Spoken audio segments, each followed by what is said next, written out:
Well, hi there. It's Roy and Christine Cowieson here today to greet you and to welcome you into our home. We have loved over these last few months watching and listening to you share your stories from your doorstep. In this time of pandemic, I'm sure we need every special moment we get with one another, but we're becoming more and more accustomed to doing it like this. But every moment spent in someone else's experience, especially in their experience with the Lord, is of great value to each one of us. So we're glad, aren't we? Oh, yeah.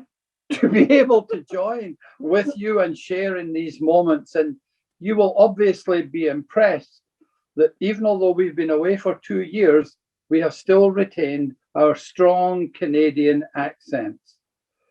And so we love listening to you week by week as some of you have shared what God has been doing in your life.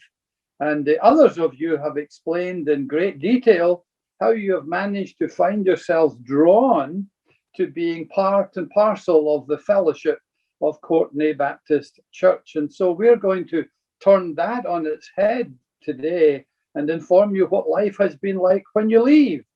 And it's not much fun, is it? No. No. So first, our advice to you is stay where you are, don't leave. But I'm going to leave Christine to share a little bit about what life has been like for us since we left 2 years ago. Okay, we are living on the east coast in Scotland in a little place called Broughty Ferry. Not that little. It boasts two castles, and it was originally a fisherman's village. And you can still see a lot of fishermen's cottages, all beautifully done up now, absolutely gorgeous. But every time I pass them, I always have this urge to say, I wish they could talk to me, because I'd love to know what it was like in the fisherman's time with his family in these cottages. It took us 7 months to find a home to live in that was going to suit our purposes. So during that time, we also lived down in England with like an adopted son. And then we found this place to buy. But by the time we settled in here, it was late September 2019. So we only had 6 months before the pandemic hit. So we had become part of a church, but obviously you don't make a lot of friends or a lot of people that you know in that short time. So I am a social butterfly. So I had to come up with something else. So what I decided was we could still frequent coffee shops. They were still open At that time. Mm-hmm. And so I came up with the idea that we were only allowed to meet with two people from the one home. So I decided then that we could meet with two people 3 times a week, different people. So we used to meet for coffee with different people and get to know them, and that was great. And then they stopped that. There was another shutdown. So I had to go to plan B. And plan B was that I would organise Zoom time with these people. So that's what we do. We sit at our kitchen table with our coffee cups. They sit at their kitchen table with their coffee cups, and we have a wonderful chat. It's absolutely wonderful.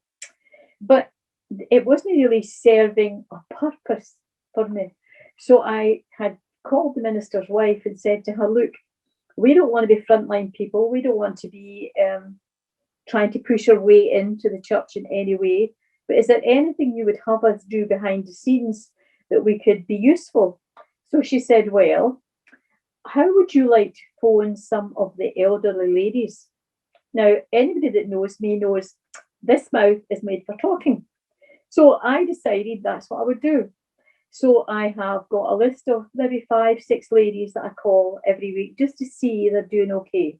And just to have a wee chat about everything Scottish, and we even exchange recipes and different things. It's just a great way of getting to know them. In actual fact, I think some of these older ladies are younger than me, but I'm not for telling them. But anyway, I can tell this time because this is our third lockdown. And I can tell that it's a lot harder on the women this time. Before, when it was better weather, they could get out, they could walk, they could go up and down the town and see different people and have a wee chat on the street. It's not happening this time because it's really too cold for them to be out. I've made sure everybody's got people that bring in their groceries for them, so they're okay that way. They just are lonely. And a lot of the people, their families don't live locally. One of the ladies, I think about her son lives in Calgary, and her other son's a dentist down in England. So she is pretty lonely. And so I always think that these wee chats and anybody else that drops in with their groceries or whatever, they look forward to that so much. And always at the end of the conversation, I offer to pray for them. Wasn't quite sure because it is a different place, Scotland, not the same place as Canada. But I thought, well, I wonder if this will go down well. But nobody has refused prayer yet. And I think it just goes to show that no matter who we are, what age we are, we all need prayer. We need a line to God, and we need it. So it has gone down absolutely great. So I have made 6 or 7 new friends out of it. It's wonderful. So I'm looking forward to the time that we can get back with them. Actually, I'm looking forward to throwing the doors open and inviting these wee ladies over and doing my wee Scottish baking so we can all have a coffee morning and a coffee afternoon so that we can just have a wee time together. So that would be really great. So it has been good, but I've still got to say that we do miss the Baptist church terribly. Really, never knew that you'd made such a big impact on us. Miss the people, and I miss especially Shirley Dole, who used to make me look great on the piano when she would play the organ. So thank you, Shirley. Yeah, we had no idea, did we? How our lives had been so ingrained and intertwined with the church, and especially for us in our home study group that met at the home of the lovable Linda and Bill Cuddiford, nor how appreciative we had been of the people in the church, the pastoral staff. We do still see not Randy, obviously not Randy, but Pastor Rich up on the top of these mountains all across the island. And we're always in intercession. We're never off our knees for him, that he'll get back safely. But however, I'm still looking forward to the day I see him back out on a rowing boat trying to preach from there.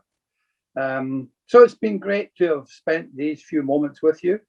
One thing that I do have to share is that way back 44 weeks ago, the Lord dropped an idea into my heart. Now, it was something I would never have thought about. It was simply to write a note of encouragement to a few people in this area that we've begun to get to know in the church of how to get through this pandemic. I had a sense that maybe it was going to go on longer than we thought. But what I didn't realize is what the Lord was going to do with this, because this newsletter now gets to Australia, New Zealand, it gets to Hawaii, the United States, and of course, British Columbia, even Courtney, and in Ontario, as well as in Scotland. And in fact, now our own church uses it every third week to go out to the whole congregation. So this has expanded and exploded in a way that I would never have understood or believed was possible. So even in fallow times, the Lord can use even me to do something significant in people's lives that is an encouragement during this time. So as we say goodbye to you and they send you all of our love, I just got to finish with a chorus of a gospel country song. I preached at an induction in Pembroke way back in the 1980s, and Christine Ever, the musician, heard this tune and this song and continued to play it. And it's the chorus that I think is so important for this time in our lives. And it's till the storm passes over, till the thunder sounds no more, till the clouds roll forever from the sky. Hold me fast, let me stand in the hollow of his hand. Keep me safe till the storm passes by. Bless you all. You got a last word? Goodbye. It's been lovely to be with you.